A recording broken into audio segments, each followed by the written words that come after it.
કઈ રીતે જોઈ રહ્યા છો? આજે એક્સપાયરીનો દિવસ અને નિફ્ટીના ફ્રન્ટ પર જુઓ 23,300ની આસપાસ કામકાજ જોવા મળી રહ્યું છે. બેંક નિફ્ટીમાં 49,160ના લેવલની આસપાસ કારોબાર થઈ રહ્યો છે.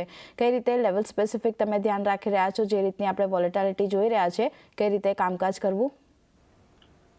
Very good afternoon Aarti. આભાર તમારા શોમાં બોલવા માટે.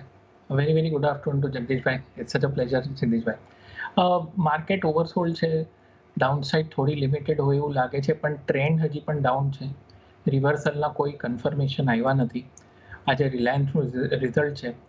રિલાયન્સ 6 મહિના વન વે ગઈતા પછી હવે સ્ટેબલ થતું એવું લાગે છે. Weightage wise, sentiment wise Reliance is a very important stock. એટલે મને લાગે છે વાત થોડીક, જેમ જગદીશભાઈ આશાનું કિરણ કીધું એમ મારા માટે રિલાયન્સ ઇઝ આશાનું કિરણ. બાકી સેટઅપ હજી પણ નથી બહુ કોન્ફિડન્સ આપતું. ઓવરસોલ્ડ હોવાથી એવું નથી કે માર્કેટ સુધરી જશે. ફોલોઅપ બાઇંગની જરૂરત છે. 23,400, 23,800 બધા લેવલ છે જેને આસ્તે આસ્તે પાર કરવું પડશે. આ વખતે મેક્સિમમ નુકસાન બેંક નિફ્ટીએ કર્યું છે.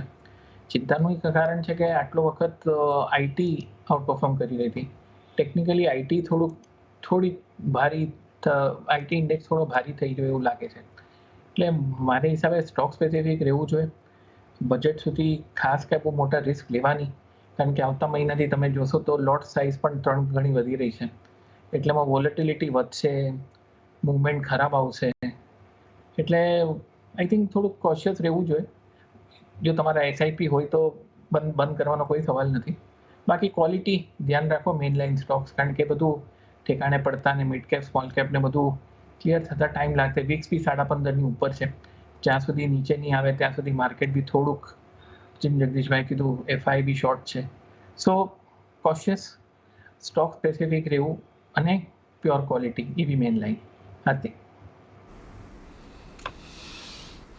કોશિયસ રહો, સ્ટોક સ્પેસિફિક રહો, ક્વોલિટીવાળા સ્ટોક્સમાં રહો. એ જ અત્યારે ખાસ કરીને આપણને એક મત બનતો દેખાઈ રહ્યો છે, એટલે એના પર તો એક ફોકસ રાખીશું.